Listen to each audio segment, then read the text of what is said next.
myself a drink. Pleasure to see you. Haven't seen you guys in quite a long while. We have always been a group of people who get together in a sweaty room and play Magic. So with what's going on in the world right now, we weren't able to do that for quite some time. But now things are calming down a little bit, at least here in Chicago. We should be able to put out some more videos more consistently, and it's a pleasure to see you again. Just watch that sweet plan for the immediate future of Magic. And I gotta say, we are the most gullible group of people in the world. They could make a set of Magic cards that said, "Give me your money," and we'd all laugh and think it's hilarious, but someone's kid's going to college on your money. Someone is buying a house. Someone's paying their mortgage with all the money that we put into this game. They put out so much product now, and they put out product so fast. It's ridiculous. I'm old. They never did this. Obviously, the market's bigger now, but it's silly how fast they put product out now. And we just lap it up. We're just like, num, num, num, num, num. Give me these cards. And all that ties into the deck tech for today. Roon of the Hidden Realm. He's one of the OG commanders. And he's kind of been on class lately, as a lot of cards have, but does that mean that you shouldn't play him? Does that mean you shouldn't show these commanders of yesteryear some love? No, it doesn't. Play them. You're going to surprise the people. Because they're going to laugh at you thinking you're going to play some kind of subpar deck. But guess what? You're not. Roon's a piece of garbage. Roon will ruin your day. And that's that, guys. Pleasure to see you again. Thank you. What's going on, everybody? Like I said, we're doing a deck tech for Roon of the Hidden Realm. He's a 2 colorless green, white, blue for a legendary creature, Rhinoceros Soldier. He has Vigilance and Trample. You pay 2, you tap him, exile another target creature, return that card to the battlefield under its owner control at the beginning of the next end step. And he's 4/4. So he's a 4/4 beater with Vigi Trample, which is good for 5, but he has that Blink ability. And yes, he has been outclassed by some of the other Blink commanders now, but he's an OG. He's on the block against everyone's better judgment, and he'll ruin your day still. Like, this deck is... You can't be afraid to hurt someone's feelings playing this deck just because it's mean. And it's hilarious because you think you're playing this old Bant commander that doesn't do anything, but he's a piece of garbage, like I said. He's an asshole. And we're out here trying to ruin people's days. So let's do it. Mana base is going to be, a couple forests. Got 5 forests, nothing fancy. 6 islands. 6 planes. This, by the way, this was Peter's deck. He gave it to me and he's like, "Oh, help me fix this." It's 94 cards when he gave it to me. So he was cheating for several years. Some come into play, tap land, whatever. Panorama, Lumbering Falls, Command Sphere, Command Tower, I should say. Yavimaya Coast, Civic Growth Chamber. Whoops, some forests and islands fell in there as well. Breeding Pool, Evolving Wilds, Seaside Citadel, Temple of the False God. Yes, Temple of the False God. Temple of Mystery, Selesnya Guildgate, Selesnya Sanctuary, Terramorphic Expanse, Prairie Stream, and Azorius Chancery. I really didn't do much of the mana base. I just kept it what Peter gave me and ran from there because why not? So we're playing Roon. We're playing this janky Blink commander. There's gonna be a lot of ETB effects. There's Roon right there. So whenever you have ETBs, you need yourself a Panharmonicon. When you're playing yourself a Panharmonicon, you want to double up on your ETBs with a Conjurer's Closet. Again, Roon. So you want to hit them with those double effects with Illusionist Bracers. We're going to hit them with those Mage Right Zone. When all the guys ETB, we're going to try to Shrinic Resonator. You got to keep Roon on the field, so we're going to hit them with them Swift Boots, some fake Timberlands. Them Timberlands your grandma got you at the swap meet. She thinks they're Timberlands, but guess what, Grandma? They're not. We're going to go with Seedboard Muse, just because you want to be untapping him all the time, so he can get more janky tricks. Penniman's Aura, again, untap him, make him untargetable. And for the extra spice, we're going to hit you with that Sundial of the Infinite.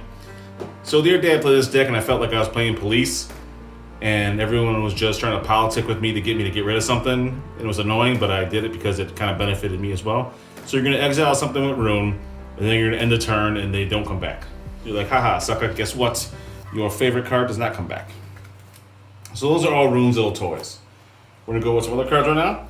Little Ramp, got Kodama's Reach, Cultivate, and Harrow.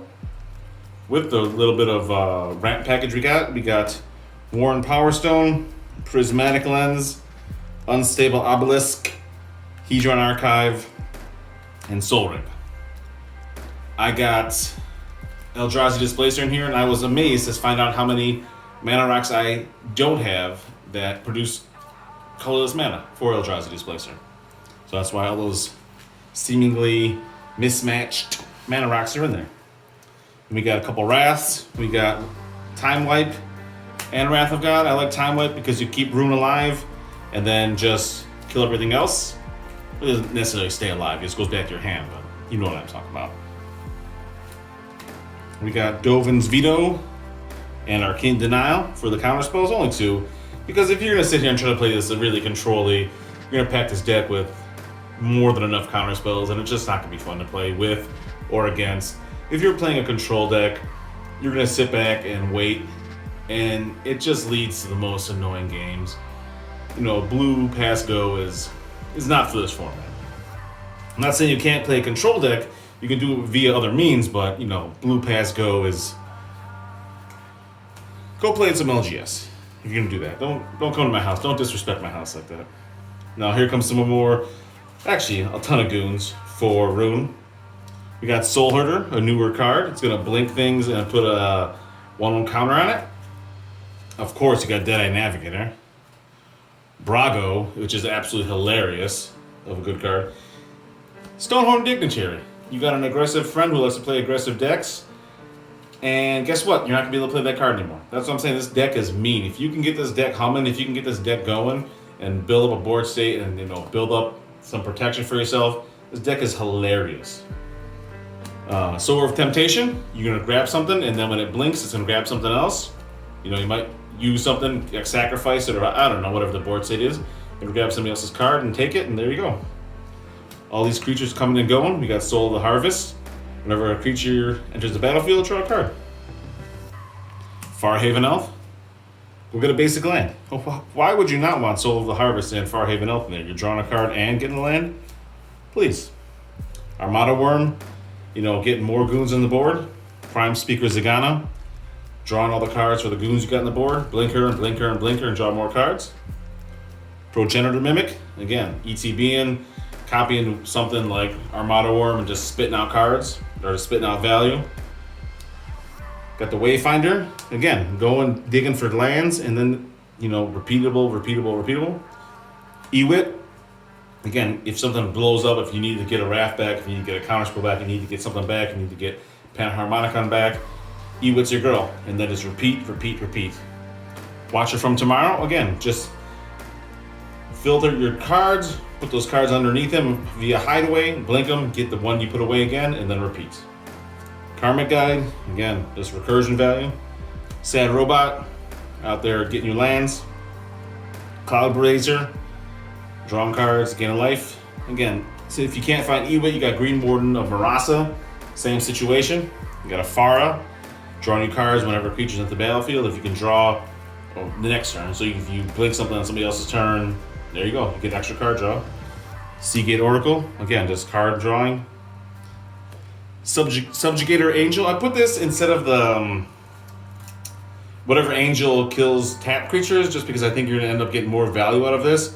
I think it's gonna be a little bit more impactful, because if you could, you know, get a little board state, then tap all your opponent's creatures, and then swing with whatever you got going on, you might be a little bit better off. Reflector Mage, again, mean card, locking people out. Uvenwald Hydra, getting that ramp. Rexage. I like to use Rexage and Acidic Slime as an example of how mean Roon is. Think of Decimation. Decimate.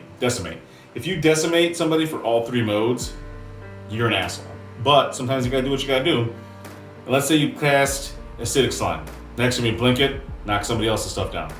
cast it, blink it again, you knock a third thing down. If they have a board site and you knock out their 2 best mana rocks and their best creature, their 2 best artifacts and their best enchantment, or whatever the hell it is, they're in a much worse state. And it's just like, this guy's a jerk. And people are going to underestimate you because you're playing this silly deck. They've never seen it before. Because I've never seen it before. And then once I started playing it, I realized how hilarious it is.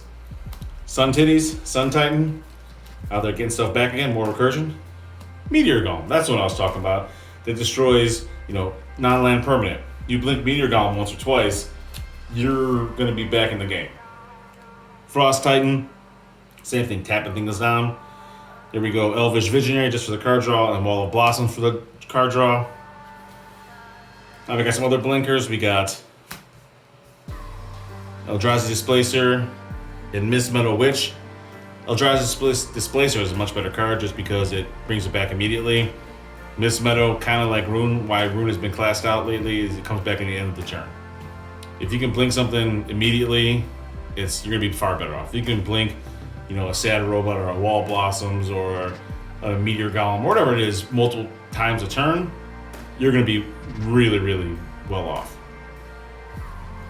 Here's some fun, interesting cards I got in here. I got Selfless Squire, Portal Mage, and Yannick. If you can play Selfless Squire or Portal Mage more than one time in a game, you are going to greatly affect the board. If someone alpha swings into you and you can cast Selfless Squire, you're going to prevent your own death, and you're going to make this big-ass goon. Same thing with Portal Mage. You can rearrange combat.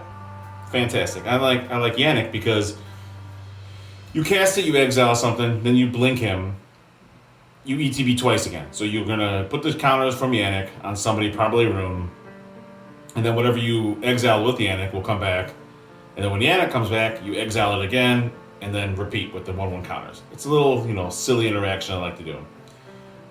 And when I made this deck, I was like, Roon needs more instant speed, like return to the battlefield right away. So I got Ephemerate, Ghostly Flicker, Displace, Essence Fluck, Montera Blink, and Judikar's Portal, just so you can blink stuff immediately, and it comes back immediately. You don't have to wait till the end of turn. Like I said, if you put Selfless Squire or Portal Mage on any of this stuff immediately, you're going to greatly, greatly swing the board state for you right then and there. So yeah, why not? And with all this nonsense, I do have one win con, which is, Beastmaster's Presence, or Beastmaster's Ascension, Hornet Queen, and Avenger of Zendikar.